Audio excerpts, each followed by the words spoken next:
نور كهردنا إليك بيهان جدو طلبتي لها كتو حنون بيلهن جتي هو يدو والله مهوران هذه كلا وحن لها هذين دورو برتوي عليه بينه هبتو هرات كينو دكتو sanad walba waxaa loo dabaaldegaa maalinta caalamiga ee haweenka dumar fara badan ayaa adduunka ay ku haystaa dhibaatooyin fara badan oo dhinaca xuquuqda ah waxaan haddaba barnaamijka maanta aynu ku soo qaadanaynaa arrimahaasi waxaana marti inoogu ah Sahra Naaleeye oo iyadu ah haweeney u ololeysa xuquuqda dumarka Sahra marka hore waxaan doonayaa inaan ku weydiiyo maalinta 8 Maarso maxay tahay ahmiyadda gaarka ah ee u leedahay haweenka caalamka maalinta macnaha muxuu ahay 8 Maarso horta iskama ay imaanin waxbay ku timid waxyaalaha ay ku timidna waxa kamid ahay adiga mar hadda laga joogo 100 iyo dhowr sano ka hor ayaa warshad ku taala dalka Mareykanka oo waliba dharka sameeysa ayaa haweenkii meeshaas joogay mudaaharaad sameeyeen waa mudaaharaadka waqtigaas ugu horeeyay ujeedada macnaha mudaaharaadkaas ka dambeeyana waxay ahayd haweenka oo ka caawinayay dhibaatada markaas mishaariyada macnaha mishaarkooda aad u yaraayaan ka wada iyo meelaha ay goobaha ay ku shaqeynayeen oo meel qabow badan macnaha dhibaato badan ayay ku jireen marka haweenka marar badan ayay afka ka dacwoodeen wax looga qabo waayay ka bacdi maalintii dambe banaanka ayay tageen ayay mudaaharaad ay sameeyeen arintaas horta saas ayay ku soo ifbaxday ka bacdina waxay ku faaftay macnaha muxuu ahaayay Yurubtan maaragtay waliba Ruushka iyo muxuu ahaayay bariga macnaha Yurubta ayay ku faaftay saas ayay horta ay ku timid kacdoon dhinaca haweenka ka yimid ayay 8 Maarso ku timid Sahra waxa aad ugu ololeysaa xuquuqda dumarka oo aad muddo ku soo jirtay maxay tahay marka waxyaabaha sida gaarka ku riixaya ama kugu dhiirigelinaya hawshan horta dumarka waxa waaye sidoodaba muxuu ahaayay waxaan aniga aan aaminsanahay runtii in waxyaalo badan ay macnaha xaqraada lagu sameeyay waxyaalaha macnaha aniga aan ugu kalifana waxay ahayd oo macnaha markaa waan aragtay aniga waxyaalahan bartay waxay ahayd arrimaha bulshada gaar ahaan takhasuskayga waxaan ku sameeyay waxaan la yiraahdo horumarinta haweenka ama genderka marka wixii markaa baratid waxyaalo fara badan ayaa akhrinaysaa waad arkaysaa ama maaragtay ama Afrika ha ahaata ama Yurub ha ahaata ama America ha ahaata meel kaas waxaad arkaysaa in dumarka muxuu ahaayay ee aad macnaha meelo badan ay ugu liitaan waliba markii hadda 30 sano ka hor way ka sii darneed 50 sano ka hor way ka sii darneed waxa laakiin moodaa markay ama election yimaado ama doorashooyin yimaado dumarka kumaba jirin waagi hore maba woodi jirin macnaha muxuu ahaayay waxaan oo dhan halgan ayay ku yimideen markii la yiraahdo iskuul ka soo qaat hadda Soomaaliya iskuulka waxa u badnaa jiray wiilasha gabdhaha waa u yaraa jireen macnaha meel kasta markaa fiirido hatta wadankeeni gobonimada waxyaalaha u soo halgama waxa kamid ahay haweenka laakiin markay imaatay muxuu ahaayay boosaskii ay yimaadeen haweenka wax yar maxaa ku falaysaa 50 sano ka hor hadda wadanka Soomaaliya waxa loogu talagalay haweenka inay macnaha ay 30% ay qaataan waa aragtay inay 30% 12% waa aragtay gabdhaha ku jira baarlamaanka waxa aan wasiirada ka helna waad aragtay intaas yar waagi hore lama haysan laakiin waxay ku imaatay halganka ay soo mareen macnaha dumar weynaha adduunka gaar ahaan dumarka Soomaaliyeed marka waxa moodaa macnaha dhaqankii inuu ku xoog badiyay muxuu ahaayay gabadhii waxbarashadeedii ama aqoonteedii ama wixii iyada macnaha lagu ixtiraami lahaa ay oo wax macnaha oo la leeyahay waa gabar laakiin soo mooday in dumar badan oo Soomaaliyeed aysanba la socon xuquuqda ay leeyihiin marka qaar moodo inay isku qaateen oo ay aqbaleen booska hadda ay joogaan tusaale ahaan marka jagooyinka ama maxkamada loo tartamaya ma arkaysid qof dumar ah oo soo sharaxaysa taa marka Soomaaliya oran karo dumarka way qaateen in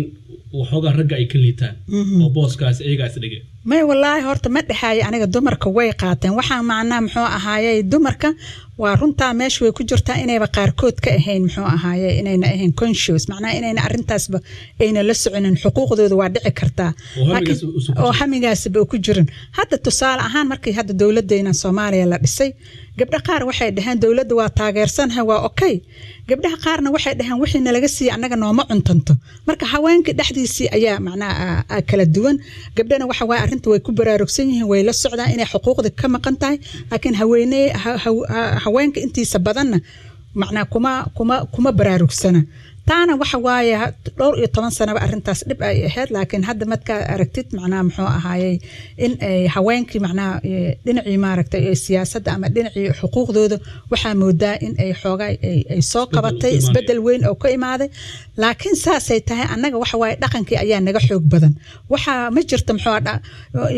waxa maqlaysa oday dhaqameed islaan dhaqameed maxaa loo waayay oo iyada hataa gabdhihii soo dhista macnaa waxaa soo dhan dhaqankii iyo culture-kii maaragta ayaa anaga xoog badiyay iyo muxuu ahaayay saasay ma ku darteen ololihiina olaha hadda ugu jirto xuquuqda dumarka qayb ma ka tahay in dumarkana iyana ay ka muuqdaan aqalka sare midalan in la helo haween daa oo booska oo dhaqameedku taagan yahay iyana taagan والله wax kasta waxaan aniga aan believe garaysanahay ama aan rumaysanahay un meel un laga bilaabo macnaha waxa waaye islaama dhaqameed ama haweenkayna dad maaragta oo waaweyn oo aqli leh oo cilmi leh oo aqoon leh ayaa macnaha ku jiro haddii macnaha ay isla gartaan macnaha dadka bulshada in haweenkaba ay macnaha muxuu ahaayay rag inta ay ag fariistaan ayaga naftirkooda haweenka ay u doodaan anigu wax un baa meel baa laga bilaabaa kulay waxba un ka soo ifbixi lahay ayaan macnaha aan isleeyahay laakiin hadda safkii horeba waxaan ugu gadaaman macnaha oday dhaqameed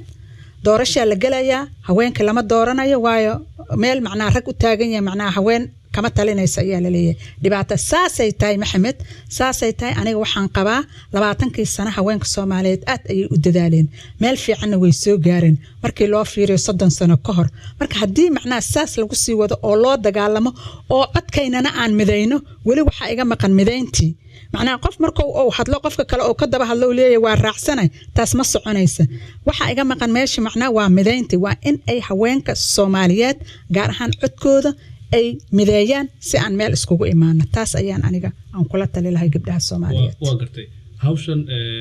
dowladda xuquuqda dumarka muddo ayaa soo waday intaad hawshan ku soo jirtay maxaa dhibaato aad kala kulantay ama caqabado ah ma horta runtii dadkeena Soomaalida ah aniga Soomaali ayaan focus ka saaraya runtii ma jecla in macnaa waxaan la yiraahdo human rights-ka in laga hadlo waxay u maleynayaan human rights-ka ama xuquuq haween marka hadashid wax heer galbeedka adiga macnaa ay kugu shubeen ma ahan haweenka Soomaaliyeed waagi hore waxay sameey jireen wax ma qori jirin laakiin dhibaatadoodu waxay ku muujin jireen muxuu ahaay waxaan la yiraahdaa buraanburka waxaan way soo jiri jireen iyagoo cabanay wax kasta waxay ama buraanbur ay ku sameey jireen ama gabay ay ku sameey jireen laakiin qofkii maaragtay oo xuquuqdaada markaad u hadashid waxa lagu leeyahay sheekadii anaga heer galbeedka noo keenaysa taas ma ahan haweenkayna reer miyiga ah xuquuqdooda way yaqaaneen ayagoo ku cabiraya ama buraanburkooda ha ahaato ama sidaan hore u sheegay ama gabay ha ahaato bulshada cariiri waa ka imaanaysa wax kasta markii la bilaabo waxa ka imaanaya muxuu ahaayay inay macnaa laga hor yimaado wax kasta macnaa sidii loogu talagalo smooth kuma soconayaan waa dareemaysaa inay jirto fikradda ah in rag badan ay qabaan mashruucan loogu dooday xuquuqda dumarka inay tahay wax galbeedku ay gadaal ka riixayaan oo dana gaar ay ka leeyihiin dareenkaas ma kugu jiraa dareenkaas macnaa aniga macnaa ragga ah oo sidaan hore kuugu sheegay wuu jiraan ku dhahay laakiin aniga taas ma aaminsanayaan ku dhahay Soomaalidu weligeed siiba haweenka macnaa waan la qorin maahane xuquuqdoodu way u dagaalami jireen waxaan heer galbeed ah ma ahan qof kasta xuquuqdiisa bini'aadanka inuu fahmo inkastoo aqoonta ay nagu yartahay laakiin markii hadalka la soo qaado human rights markaan af Ingiriis lagu dhaho ama xuquuqda bini'aadanka ama xuquuqda gaarka ah ay haweenka leedahay markiiba waxa imaanaya wax fikrad oo heer galbeed ah taas ma wanaagsan macnaa gabdhaha Soomaaliyeed oo xuquuqdooda u dagaalamaya ama dhinaca siyaasadda ha ahaato ama dhinaca muxuu ahay dhaqaalaha ha ahaato ama dhinacii bulshada ha ahaato ama dhinac kastaba ha ahaatee ma ahan anaga inaan boos riixanayno waxaan rabnaa wixii anaga aan xaq u lahayn inaan helno taasoo waxaan u dagaalamayna anaga malihin kulligeen wada wasiira noqonayna kulligeen waxaasaan noqonayna laakiin waxyaalaha anaga wiilka walaalkayna oo Soomaaliyeed oo sameeynayo inaan sameeyna ayaan aan rabnaa maadaama aqoonteedii aan leeyahay fikirkeedii aan leeyahay aan waliba ka aqoon badanahay macnaa taas ayaan u dagaalamaya taas ayaa aniga la iga riixaya wixii la iga riixayana waan u jeedaa waa inaan marka anaga aan arinta soo dhacsana ujeedada waa taas waa yahay taas ayaa u doodaysaa laakiin dhinaca kalena fikrad kale ayaa rag ay aaminsan yihiin dadaalkaaga marka ma gaarsiisay heer raggu ay fahmaan in dumarku xaquuqo gaar ay leeyihiin ololahan adduunka laga wadana ilaa intee leeg ay ka fahansan yihiin ragga Soomaaliyeed markaad qiimayso والله هرت محو wax aniga kaligay maaragtay oo wada ma ahan gabdho badan oo Soomaaliyeed ayaa maxuu ahaaye u ololeeyo xuquuqdooda inay soo dhacsadaan runtii marar badan shirar ayay qabtaan anaga shiraraan hoolan ku qabnaa ama hataa nabadan ka hadalnaa waxaan ka hadalnaa wax kasta oo xuquuqa waxaan ka hadalnaa maxuu ahaaye hataa barbaarinta macnaa caruurta sida ay u leeyihiin waaridka macnaa xuquuqda ma aha wax kaliya oo anaga aan kursi ka doonayno wax kasta oo hooyada ama taaba karta ama familka dhan oo taaba kara marka waxyaalo badan waa la sameeyay maxamed waana laga hadlay waxay jirtaa ragga Soomaaliyeed sida ay u qaataan laakiin aniga waxaan ku soo celinayaa muxuu ahaaye fikirka in waxaan ay heer galbeed ahayn laakiin xuquuqdeena aan fahanay arintaana waa wadaynaa intaan xuquuqdeena aan ka helayno xuquuqda waxaan ka wadaa dhinaca waa ku celinayaa dhinaca siyaasadda dhinaca macnaa wadanka dib u dhiskiisa inaan meel kastaba haweenka qaybtooda ee ka muuqata aan macnaa muxuu ahaaye fikirka anaga maaha inaan saxbino maaragtay macnaa wax kasta aan taageerno wixii macnaa na dhibay inaan macnaa aan ka shaqeyno anagoo xumaan aan rabin wadankeena inuu dhismaan rabnaa wax kasta inuu macnaa ay noo fiicnaadaan rabnaa Soomaali burbur weyn ka dhacay inaan sii soconaan rabnaa laakiin haween ahaana 23 sano ugu dambeeyay runtii waxyaalaha rag way ku jiraan laakiin waxa wadankaas badanaa badbaadiyay hooyada Soomaaliyeed iyo haweenka Soomaaliyeed ahayd marka runtii rabtid way dhibaatooyinka dumarka haysto waxa kamid ah gudniinka oo ah caado soo jireyna wadankan Holland aanu joogno wada socotaa waxaa ka soo baxay sharci mamnuuc ah amaba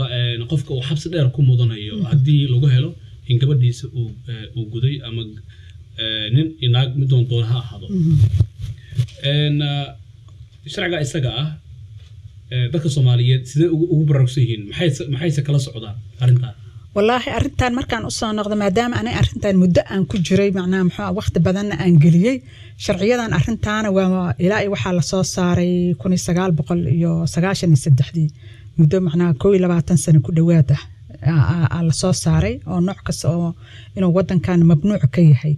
ونيهي أرن وحي وأركان أيه وذا حقوق معناه لقى جلي أما الدنب لقى جلي جبت أس معناه يرتع marka waxa way dadka Soomaaliyeed ilaa iyo 96 ayaa ururka weyn oo Soomaalida oo arrimahan aniga aan la shaqeeyo oo arrimahan macnaa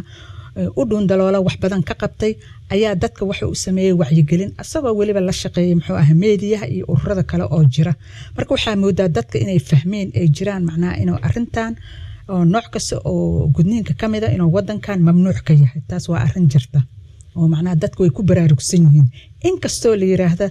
oo nooc kasta gudniina wadankan waa ka mamnuuc waqtiga fasaxan ay ilmaha wadaan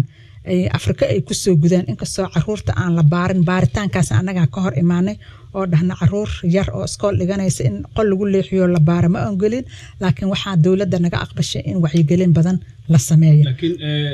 dhinaca kale dad badan Soomaaliyeed ayaa waxay u fahansan yihiin in gudniinka oo ah waxyaabo dhibaato ku ah dumarka laakiin iyagu waxay aaminsan yihiin in gudniinka uu yahay wax markaasi gabadhooda ay ku tarbiyanayaan amaba ay jidka toosan ku tusayaan fikradda iyada ah marka rag qaba ama dadka Soomaalida ay qaba see looga dhaadhicin karaa in waxaan ay yihiin caado xun may waa run wax meesha ku jira waaye macnaha in tarbiyadii gabadha laakiin waxa jiro kale gabdho badan waarid badan oo go'aansaday inay gabdhahooda gudeen arintaana marar badan waa sheegay gabadha waxay ku xiran tahay sidii loo soo barbaariyay ma meeshay ku soo barbaartay kuwa badan oo gudan oo muxuu ahaayay macnaha muxuu suxun waliba loo soo gudo duurka iska galan way jirtaa arintan waxay ku xiran tahay waa shakhsiga iyo barbaarinta sidii gabadha asirta Ilaahay u hanuuniyay arintan waxa oo macnaha oo hadda la isku heesta arin diiniyan macnaha ma ahana la yiri waa arin hataa macnaha kitaabkeena ku taala ma aha waa arin oo caado ah inkastoo Soomaalida runtii macnaha hadda hataa muxuu ahaayay ay ka hadlaan gudniinka fircooniga ah macnaha ay gudniinadii kale oo gudniin sunna miya ma aqaan sunna kabiir sunna saxiir ay wali iska sii wadaan arintan waa arin macnaha muxuu ahaayay oo dad badan oo muslimiin oo halka nala degan hataa ay iska daayeen marka arintan maadaama dadkeena dhaqan ahaan ay u fiiriyeen gabadhii waa laga gabaray macnaa oon la gudan lagama guursanayo ay aaminsan yihiin in ay arintaas ayna jirin oo gabdhaha la guursan karo ayna iska yaraato runtii oo dad badan ay hadda iska daayeen marka dadka yarka oo ku dhagan gaar ahaan aniga waxaan aad uga naxaa markii arintaani diinta macnaa la hoos keen maadaama ayna diiniyan ahayn waxaan arintaas aan saas aan uga walwal waxa waa dad badan oo muslimiina oo hadda ka hor aan sheegay ayaa halkaan nala degan ama Morocco ha ahaato ama Turki ha ahaato ama Iran ha ahaato ama Afghanistan ha ahaato oo nala yaabay oo macnaa diinta islaamka macnaa arintan lagu xirayo maanta wadankan waxa ka soo baxay muxuu ahaayay article oo qoraya muxuu ahaayay gudniinka gabdhaha waa islaam waxaas macnaa inayna macnaa ay wanaagsaneen oo islaamka shaqo waxoona ku lahayn in macnaa lagu la hoos keeno waa arin macnaa dhibaato taasna waxay u taalaa si uga jawaabi lahaayeen dadkayna oo wadaadada ah waayahay gabagabadii barnaamijka ayaanu maraynaa hawshan gudniinka lagu hortagayo gabdhaha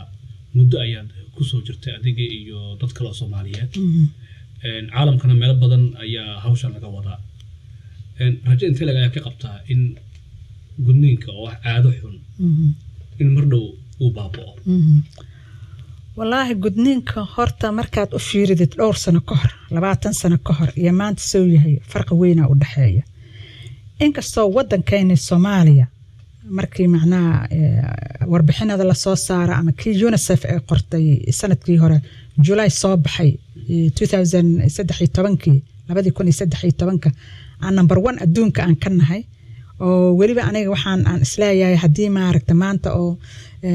baaris kale la sameeyo inay intaas ka yaraa lahayd marka ayaga waxay dhaheen UNICEF waa hal qarni macnaa one generation ayuu macnaa oo arintan ka bacda ayuu dhamaanaya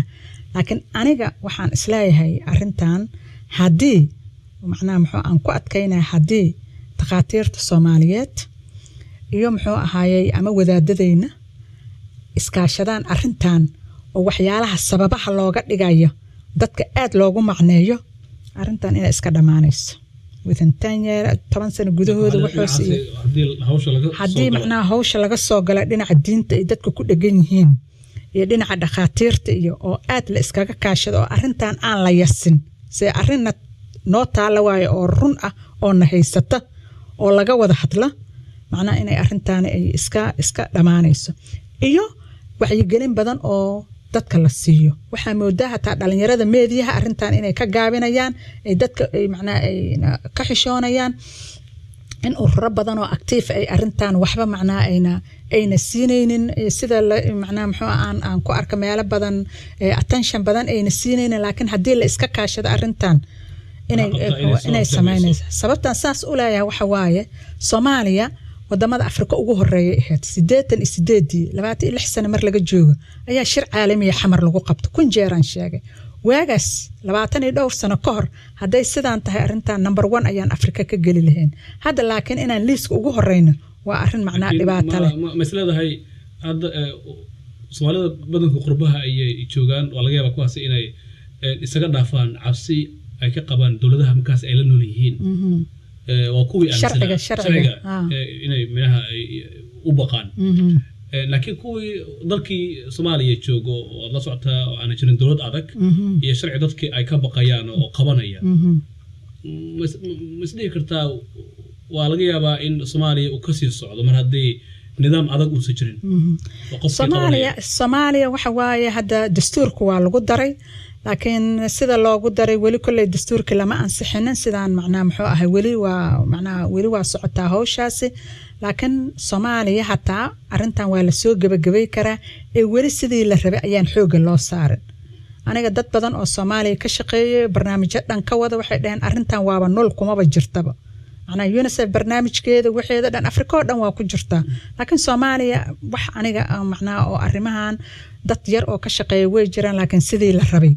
wali ma gaarsiisana marka arintan in loo soo jeesto waa si aan ugu yareyn aan at least aan iska bedelna number 1 ka adduunka aan nahay waayo annaga ayaa hogaaminayna hadda adduunka percentage ahaan ama waxaan la yiraahdaa gabdhaha gudan macnaa prevalence waxaan la yiraahdaa ama muxuu ahaayay tiro ahaan annaga ayaa hadda ugu badan adduunka 28 wadan oo Afrikaan ahana laga isticmaalaa number 1 ayaan nahay arintaas annagay nagu xiran tahay laakiin arintaasi waxaan aan isleeyahay ma waxaan hubaa in laga gaabiyey macnaa in loo soo noqdo oo Soomaaliya sidii ahaa jirtay 22 sano in ololo weyn la qaado si macnaa ay u yaraato ay gabdhaha Soomaaliyeed ama ragga Soomaaliyeed iyo dhalinyarada ay aad uga shaqeeyaan siday macnaa ay insha Allah waa iska dhamaan doontaa Sahro ugu dambeyd waxaan rabaa inaan dib u laabto dhinacii siyaasadda oo xogaha daaya ka hadashay dhinaca haweenka iyo siyaasadda mustaqbalka ma laga yaabaa in gabadh Soomaaliyeed ay madaxweyne ka noqoto Soomaaliya oo aqalka fila Soomaaliya fariisto ha sababtan ha u leeyahay waxa waaye waagii hore in macnaa muxuu ahaayay ilaa waxaan hadda gaarnay waxaan helnay wasiirka arrimaha dibadda iyo ra'iisul wasaare ku xigeen lama filaynin in macnaa gabar Soomaaliyeed noqoto Fawziyan ka wada macnaa ra'iisul wasaare ku xigeen waa laga yaabaa in wasiir laga dhigo mustaqbalka waliba macnaa jiilka soo socdo macnaa muxuu ahay dadka anaga naga dambeeya waa macnaa waxaan dhihi karaa haday saan ku sii socoto macnaa wadanku isbedeli doona saan ma ahaaneyn insha Allah